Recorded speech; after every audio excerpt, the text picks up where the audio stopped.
EVM, उसका नाम EVM नहीं है, उसका नाम एमवीएम है, मतलब मोदी वोटिंग मशीन। वो ई ऐसे ही लिखा हुआ है उसमें, वो एमवीएम है, मोदी वोटिंग मशीन। दोस्तों, आज की खबर ईवीएम और चुनाव आयोग पर है, लेकिन आज अपनी खबर को हम क्रिकेट के एक एग्जाम्पल से शुरू करते हैं, एक क्रिकेट के उदाहरण से शुरू करते हैं। दोस्तों, क्रिकेट का आकर्षण इस बात में है कि इसे न केवल नियमों में बंद कर खेलना होता है, बल्कि क्रिकेट की भावना से भी खेला जाना चाहिए। यानी क्रिकेट लोगों के दिल में है और उसी भावना से खेला जाना चाहिए। निष्पक्ष हो, तय करने की मुख्य जिम्मेदारी अंपायर की होती है। सभी खिलाड़ी मैच अधिकारियों से भी इसकी उम्मीद की जाती है कि निष्पक्षता रखेंगे। ये बात लिखी है मेरिलबोन क्रिकेट क्लब के क्रिकेट नियमों की प्रस्तावना में। सभी खेल निष्पक्ष प्रतियोगिताओं की भावना पर आधारित है। भारत में चुनाव कोई खेल नहीं है, लेकिन इस पर भी खेल के कुछ बुनियादी सिद्धांत लागू होते हैं। मसलन जो खेलना चाहते हैं उन सभी के लिए नियम और मैदान एक बराबर होना चाहिए। अगर नियमों को तोड़ा मरोड़ा जाता है या पिच को खोद दिया जाता है या दूसरी तरह की रुकावटें डाली जाती है, तो इसे ईमानदार मुकाबला तो नहीं माना जा सकता है ना, बिल्कुल नहीं माना जा सकता है। दोस्तों, आप तो लगभग समझ गए होंगे कि आज देश में चुनाव जो हार जीत का एक खेल बन गया है, किसके लिए नियम लचर और किसके लिए सख्त बनाए जा रहे हैं। विपक्षी गठबंधन इंडिया के नेता लगातार चुनाव आयोग से मिलने का समय मांग रहे हैं, लेकिन चुनाव आयोग उन्हें मिलने का समय नहीं दे रहा है। जिसके बाद कांग्रेस नेता जयराम रमेश ने फिर एक पत्र लिखा है चुनाव आयोग को, और चुनाव आयोग के नाम जो पत्र लिखा है उसमें विपक्ष की चिंता जाहिर की है, ईवीएम और वीवीपैट को लेकर चिंता जाहिर की है, और पत्र को सार्वजनिक पटल पर भी रखा है कि अंपायर मिलने का समय ही नहीं दे रहे हैं, यानी चुनाव आयोग मिलने का समय नहीं दे रहा है। नमस्कार दोस्तों, मेरा नाम है जयंती झा। दोस्तों, आपकी स्क्रीन पर एक चिट्ठी दिखा रही हूं, दिख रही होगी आपको। ये वही चिट्ठी है जो जयराम रमेश ने चुनाव आयोग को लिखी है और कहा कि हमें मिलने का समय दिया जाए, लेकिन चुनाव आयोग की सुनता ही नहीं है। या ऐसा लगता है कि जब विपक्ष उसकी तरफ उम्मीद भरी नजरों से देखता है तो वो अपनी आंखें बंद करके सोने की नकल करने लगता है। दोस्तों, आपको पता है कि सोए व्यक्ति को जगाना आसान है, जो सोने का नाटक करे उसे जगाना मुश्किल है, क्योंकि वो जानता है कि जैसे ही मैं आंखें मूंद कर आगे बढ़ जाऊंगा ये चला जाएगा। ऐसे ही हाल चुनाव आयोग का भी है। तो चर्चा करते हैं आखिर क्या कुछ लिखा है जयराम रमेश ने अपनी उस चिट्ठी में चुनाव आयोग के लिए जो उन्होंने भेजी है। कांग्रेस के वरिष्ठ नेता जयराम रमेश ने मुख्य निर्वाचन आयुक्त राजीव कुमार को चिट्ठी लिखकर अनुरोध किया कि विपक्षी गठबंधन इंडिया के नेताओं की एक टीम को वीवीपैट पर उनका दृष्टिकोण, उनका नजरिया रखने के लिए उनसे और उनके सहयोगियों से मिलने का एक मौका दिया जाए।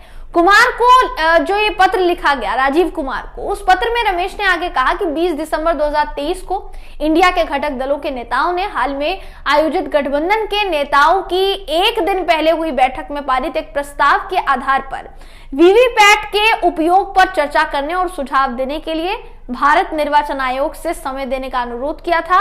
कांग्रेस महासचिव ने 30 दिसंबर 2023 को लिखे अपनी इस चिट्ठी में दोस्तों ये भी बताया कि 9 अगस्त 2023 को इंडिया के घटकों की ईवीएम संबंधी चिंताओं पर ईसी यानी मुख्य चुनाव आयुक्त को एक ज्ञापन सौंपा गया था।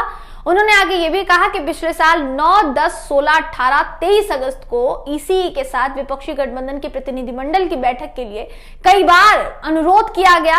आप खुद सोचिए, चुनाव आयोग विपक्ष को लेकर कितना गंभीर है, वो भी उस विपक्ष को लेकर जो भारत का दूसरा सपूत है, भारत माँ का दूसरा सपूत है, क्योंकि लोकतंत्र की जननी कहे जाने वाले भारत माँ सिर्फ सत्ता दल की से ही नहीं है दोस्तों, विपक्ष के सहयोग से भी मजबूत होती है। कांग्रेस के नेता भी चुनाव आयोग पर लगातार हमलावर है। कांग्रेस नेता अलका लांबा लिखती है अपने सोशल मीडिया प्लेटफॉर्म पर, सोशल मीडिया एक्स पर लिखती है कि मुख्य चुनाव आयुक्त राजीव कुमार जी, आप इतना कहां व्यस्त हैं कि आपके पास विपक्षी दलों इंडिया के नेताओं से मिलने का समय ही नहीं है। पिछले 5 महीनों से आपसे मिलने का समय मांगा जा रहा है और लगता है आप सत्ता के दबाव में शायद चाहकर भी समय नहीं दे पा रहे हैं। इसी दबाव को खत्म करने के लिए सुप्रीम कोर्ट ने चुनाव आयोग के सदस्यों की नियुक्ति के लिए एक कमेटी बनाई थी, जिसे तानाशाह ने संख्या बल पर बदल दिया।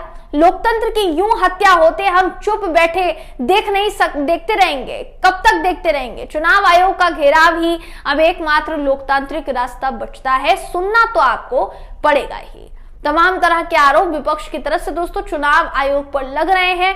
चुनाव आयोग की विश्वसनीयता की निष्पक्षता संदेह के घेरे में है, लेकिन फिर भी चुनाव आयोग है कि कुछ बोलती ही नहीं है, उनके मुंह से कुछ निकल ही नहीं रहा है। शांति से सब कुछ देखा जा रहा है, क्योंकि शायद चुनाव आयोग को कह दिया गया हो कि आप सोने का नाटक करो, जैसा कि विपक्ष लगातार आरोप लगा रहा है। अगर आरोप लगा रहा है तो आप सो जाइए। चुनाव आयोग है कि विपक्ष की सुन ही नहीं रहा है दोस्तों, लेकिन जनता के मन में भी तो सवाल लगातार पैदा हो रहे हैं ना कि क्यों वाकई चुनाव आयोग निष्पक्ष बचा है? क्या वाकई में इसको निष्पक्ष कहा जा सकता है? ईवीएम पर सवाल है, वीवीपैट भी संदेह के घेरे में है, लेकिन चुनाव आयोग है कि विपक्ष की सुनता ही नहीं है। दोस्तों आपकी जानकारी के लिए बताना चाहूंगी कि चुनाव कराने की जिम्मेदारी जिस संस्था पर है, देश के भीतर ही नहीं देश के बाहर भी उसकी ईमानदारी और निष्पक्षता पर सवाल खड़े होने लगे हैं। आपको बता दें कि 2021 में स्वीडन स्थित वीडेम इंस्टीट्यूट ने भारत को चुनावी निरंकुशता की श्रेणी में रखा था।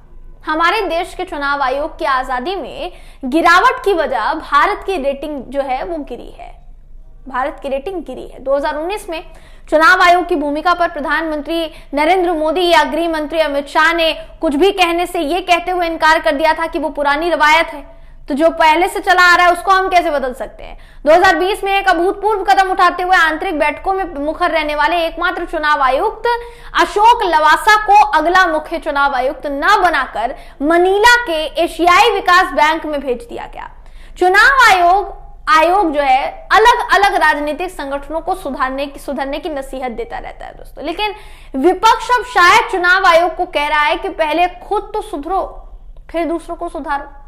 दोस्तों अगर ईवीएम पर छिड़ी इस जंग की बात की जाए तो लगातार जितने भी नेतागण हैं वो ये बता रहे हैं या आरोप लगा रहे हैं कि ईवीएम में गड़बड़ी है, चुनाव आयोग को इस पर ध्यान देना चाहिए, चुनाव आयोग इस पर संज्ञान ले और जल्द से जल्द संज्ञान लेकर कोई ना कोई कार्यवाही करे। लेकिन चुनाव आयोग के ढुलमुल रवैये से ऐसा नजर नहीं आता है कि वाकई में ऐसा कुछ किया जाएगा। चुनाव आयोग तो उल्टा ये कह देता है कि भाई चुनाव प्रक्रिया पर ईवीएम पर सवाल खड़े करने से पहले 10 बार सोचिएगा, क्योंकि ये सही नहीं है। तो सफाई पेश की जा रही है चुनाव आयोग की तरफ से कि ऐसा नहीं है वैसा है, वैसा नहीं है ऐसा है।